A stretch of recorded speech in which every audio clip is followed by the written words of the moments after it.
I just want to say I'm so incredibly excited to welcome Dr. Shefali to the Terri Cole Show. Welcome.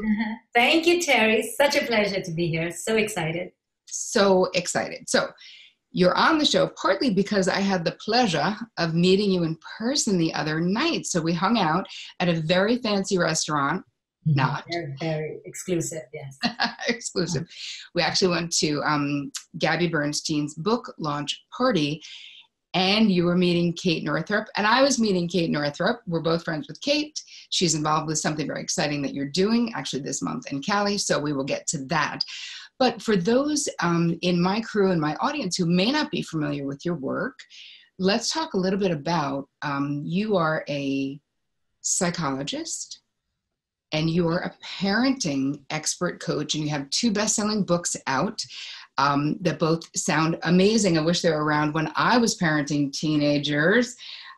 You have, what are they called? The Conscious Parent and The Awakened Family. And then there was one in between that didn't make the New York Times bestseller list, so people forget about it, but it's quite a good book.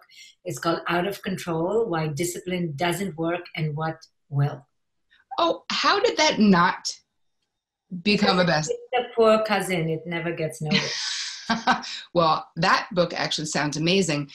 I want to talk a little bit about what inspired you personally. I know that you're a mom, but what I'm so amped about with the work that you do is that you actually, obviously, it's called conscious parenting for a reason, and I know that you also train people in this methodology that you've created, but it's been missing. Like, once I started getting into your stuff after we met, I started really like going through everything. I was like, how was no one actually talking about this in this way before? So much of the work that I do talks about downloaded blueprint, family of origin, all, got to get the bag of shit from the basement if you actually want the house to smell good.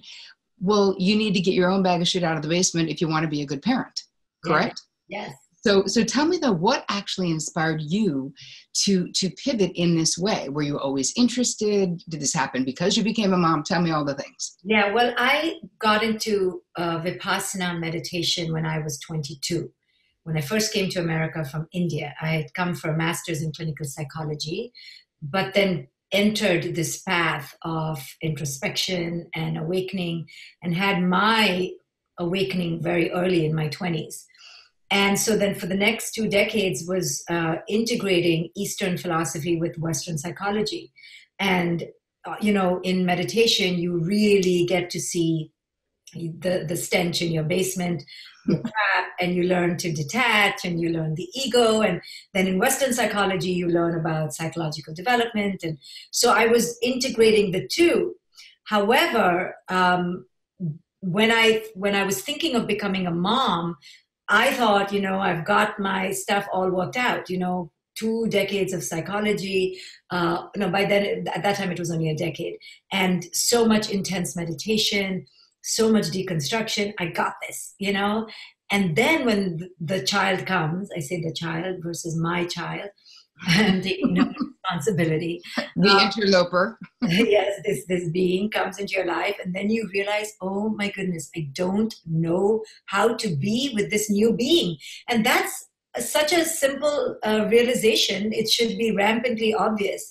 But somehow in the traditional parenting paradigm, there's this inculcation that we should just know what to do, and these beings are ours, and you just follow your gut and you kind of just do it and raise them, and make them into something. So when this being came, and I realized that not only could I not recognize myself or her, but also that ego that I had been so trying to tame on the meditation mat was now out of control. Like as if I had done no work, as if I had done no psychology and no meditation. So when I saw this ego coming out and my unmet wounds from childhood that I thought had been healed all over, splattering over my daughter's face, I realized, oh, wait a second, no one talks about this? Like no one told me that my ego is so enmeshed with this person, and the cultural paradigm says that she's mine. And right there, right, what do you learn in meditation? That there is no self. That's the ultimate wisdom, that you have to live without ego. You have to, not without ego, but befriending the ego and transcending the ego. And that the self that we're so attached to is an illusion. So I named my daughter Maya, which means illusion, because I realized I was getting trapped in the illusion and that I needed to break this. But what I was more upset about, which leads to inspiration and activism, is that no one had told me about this. No one had told me that my consciousness would be severely compromising my daughter's being or my lack of consciousness. So I realized I needed to do the work in a big way and deconstruct what the traditional parenting paradigm has told us about parenting, and kind of forge a new path. I didn't know how new it was, because like you, I thought, surely this has been talked about before, but I just have a unique way of saying it. Little did I know how revolutionary it would be, which is a tragedy because it shouldn't be so revolutionary. But here I am talking about it, doing it, and trying to train others to do this with families. All right. So what we're looking at with this new sort of paradigm of looking at kids, because what I find being a psychotherapist for 2 decades and dealing with people is that people will say, I don't understand, like, who is this person? How is this person being this way? Especially when kids get to be teenagers, they're very much like, what's the deal? And I'm like, hi, what's the deal? Look in the mirror, man. How are you speaking to your spouse? How do you talk to them? I had a whole interaction with my husband early on because I married teenagers. My husband was widowed. He was alone for many years. He had 3 little kids when he was widowed, 5, 3, and 1. So I didn't come in for like another 10 or 11 years. So by the time I got there, they were like young teens or almost teens and into the teens. And I remember he was yelling at one of our kids off the back deck. And I say our, and people get confused, but there's no step. I can't, they're my thing. So I just say mine because they're mine. Anyway, so he's screaming. And I remember this was only 2 or 3 weeks into the relationship. And we were madly in love. Like, I was like, wow, I never wanted to get married. And now I want to do this every day for the rest of my life. I must be crazy, but I am. And I ran away and I went into the bedroom and I was crying my eyes out. And he came in and he was like, what is wrong? And I was like, oh, listen, like the whole package, I'm psyched for the whole package, the whole messy, insane package I'll take. But that has to change. And he's like, what? He didn't even know what he did. And I was like, babe, you screaming at him like that is going to be him screaming at me in 2 years or screaming at you. You can't say to kids, be better than I am, have more skills than I have somehow. I would like you to magically do that. And he was like, what do I do? I was like, back into therapy right now. He's like, okay. And he did. And of course even though I was a therapist, I obviously couldn't therapize my own family. So we all had lots of therapy, but this notion of the disconnect where we're looking at this person like they're a stranger. And what I'm so fascinated with the work that you're doing and how you've created a very systematic way of understanding our own stuff. And I was laughing so hard. I was watching you in an interview and you were on, I don't know, the Today Show or somewhere. And people get the book and they're like, oh my God, I can't wait for the 3 simple steps and the magic pill and the golden bullet. And it's all going to be so great. I'm getting to the chapter and they just keep going. And it's all about them sort of looking at themselves. And I laughed because you were like, I sort of tricked them into it. But the reality is you actually become the GPS to find their answers for their own parenting, what it is they need to do. Mm-hmm. So that is kind of mind-blowing to me. And that your work is not, it isn't just for parents at all. It is for humans anyone who had a parent. Anyone who was parented well or not, consciously or not, has suffered at the hands of cultural and parental unconsciousness. And we all need to be freed. It's not only the lucky who get to be conscious. It's all of us desire that. But also we have to all do the work. There's a price you pay for the prize of liberation, and steeped in a culture that is so dogmatic, that is so power tripping, is a hard one to extricate from. But the work that I do helps people see that we're in this bubble, in this matrix, in this dimension of unconsciousness, which is really predominantly ruled by fear.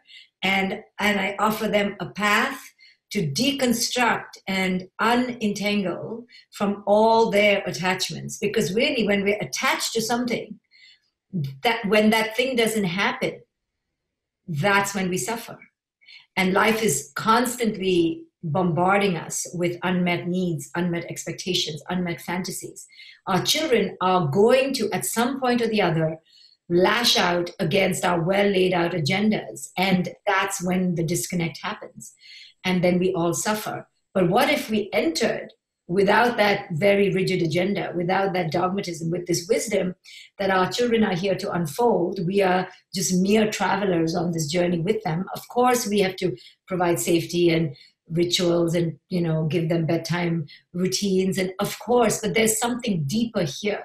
This is a profound relationship, a profound invitation for the parent to awaken, to look at the essence of who it is they are, and then the essence of their children, beyond the grades, beyond successful definitions of achievement and wealth and status and beauty. Beyond that, how do we connect to ourselves and then to our children for who it is we authentically are, without culture's, deep indoctrination? Right. It reminds me a bit of The Prophet, where it's like, we have this privilege of in the book, The Prophet, he talks about, there's like one passage that I always love where we're the bow, right? Mm-hmm. And our children are the arrows, and our job is to let them go. And the arrow will go so far, way beyond the bow could ever, right? Yes. Their destiny is, we can't even imagine how far they're going to go. But yet we tether them to our agendas, thinking that that's far-flung, that's visionary.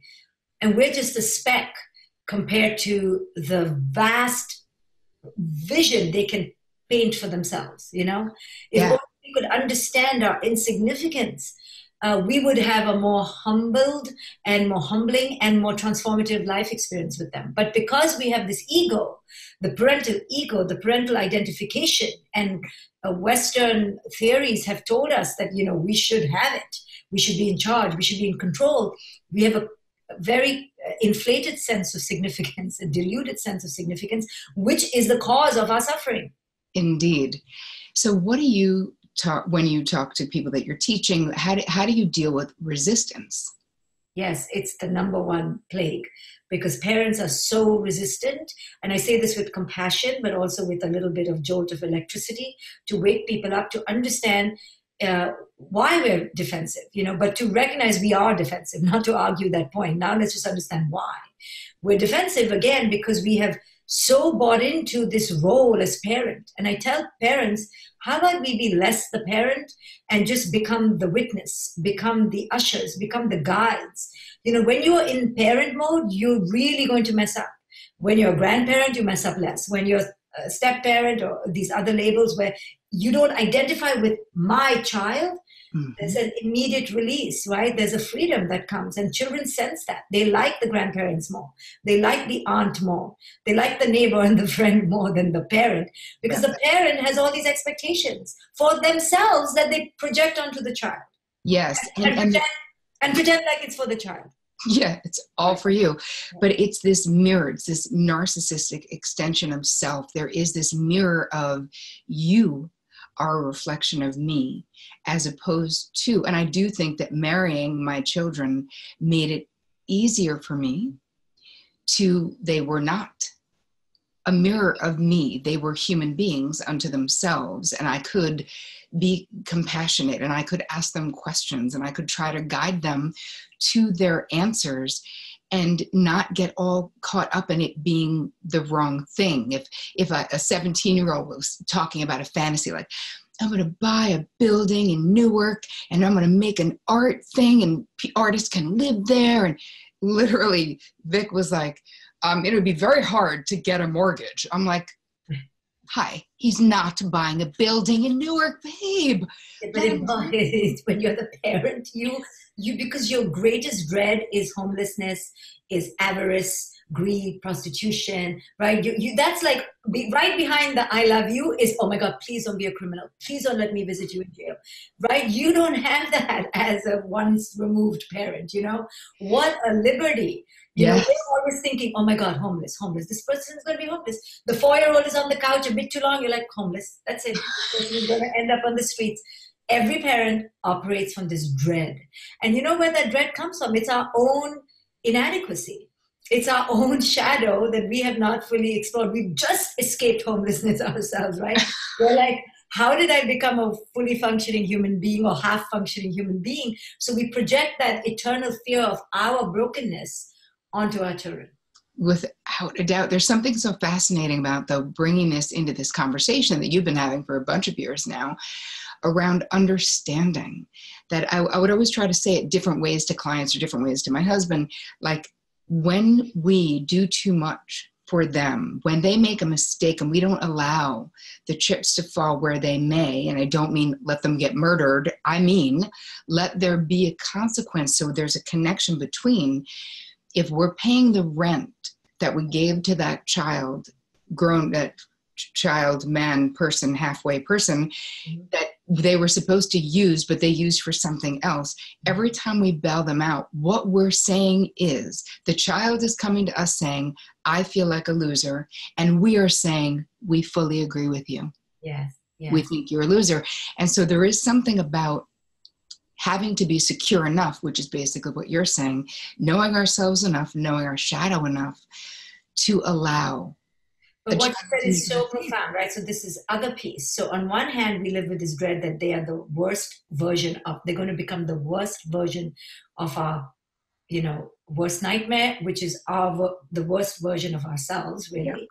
And then secondly, when they show up as, having been a loser or forgetful or whatever the label is, then we can't bear that they actually may be manifesting that worst version, because it brings up so much anxiety in us, when actually they're just having a life experience, right? But we're projecting all this onto them, that then we're like, oh my God, the worst version is coming true.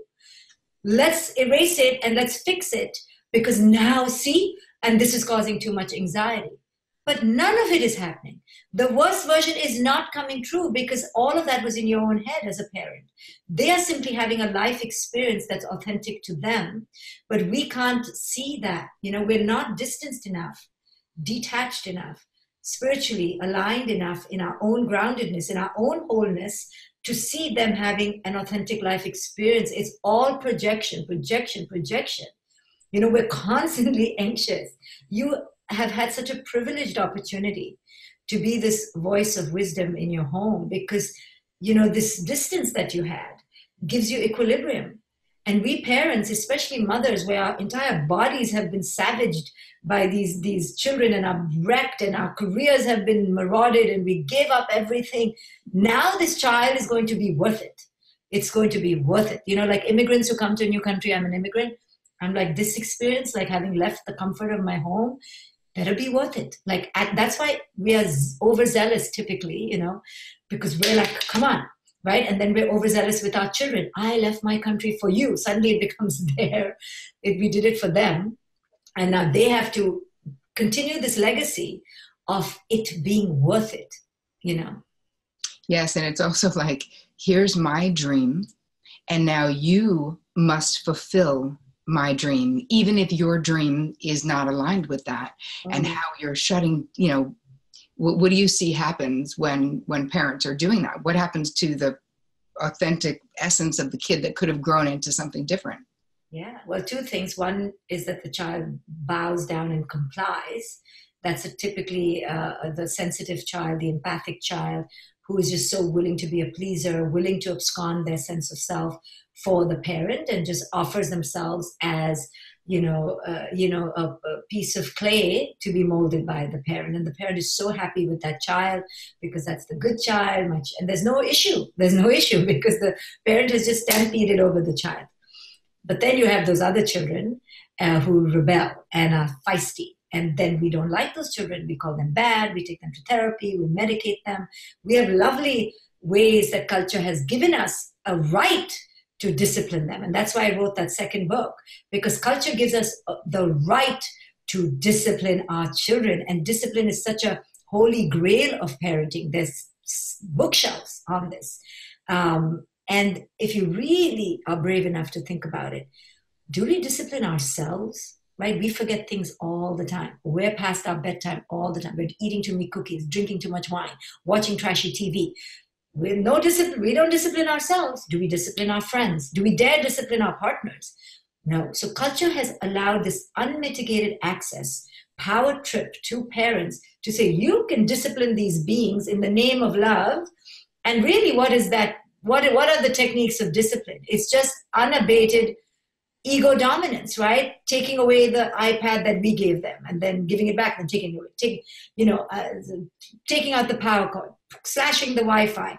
It's not that those things are not warranted, but it's done in this reactive way where it's just like, I have a right to do it because I'm the parent. And that's what this cultural paradigm has taught parents traditionally, to have unmitigated access to dominance. Yeah, not the best. When it's fear driven. So let's talk about opportunities. So you've created all of these different opportunities. So you have these beautiful books. Don't forget the cousin book, because that's the one actually that sounds the most interesting to me, Why Discipline Doesn't Work and what to do instead. Thank you. But let's talk about where people can find you. So let's start with, where can people find you? So on my website, Dr. Shefali, shefali.com. And I train parents and educators, counselors, adults who are interested in this work to become conscious parenting coaches. I started that this year. I'm in my second cohort, and then next year I'll have 2 more cohorts. It's all online and it's structured. It's beautiful, and it's lovely to watch people develop a purpose, a passion, a desire to serve, and they have a methodology. And then I have an annual event called Evolve. It's actually this month, October 18th to the 20th in Long Beach, California. It's called Untethered. Kate Northrup is coming. Kyle Cease is coming, and there are other guests as well. And it's mostly me on stage, but then these speakers come and add such infinite wisdom. And it's 3 days of deconstruction, of untethering, of detangling, of understanding the ego and letting go of toxic relationships. And then I have an add-on day of meditation, because I believe meditation is the pathway to self-regulation and self-care and manifestation. So I teach that on Monday, and many people add that on. So if your audience wants to know more, they can go to my website and find out. It's so exciting that you are, because this isn't just for parents though, correct? Oh yes, I get young people in their 20s coming, and people who want to really be empowered in this confusing, chaotic world and see how they can walk a new path of authenticity, empowerment, and abundance, which is our right. We've just been clouded from it because of all this fear-based messaging that culture puts on us. So amazing. If I wasn't speaking that weekend, I'd still be coming, but next year. Yes. I'm so in. I want to say thank you so much. Obviously, you guys who are watching and listening, all of the info for Dr. Shefali and all of her amazing work that she's doing. And hey, if you want to go to Cali, you still can, because you still have time. This is out now. You still have I think 10 days until it actually happens. So that's very exciting. All you need to do is go to her website. You have the information. It is, well, or they can go to Evolve. They have 2 weeks. It's 14 days away. So there's a lot of time, and I'd love to see your community there. And thank you, Terri, for giving me the opportunity to meet all of you. Well, it has been a pleasure. Thank you so much. To be continued. I will definitely have you on again.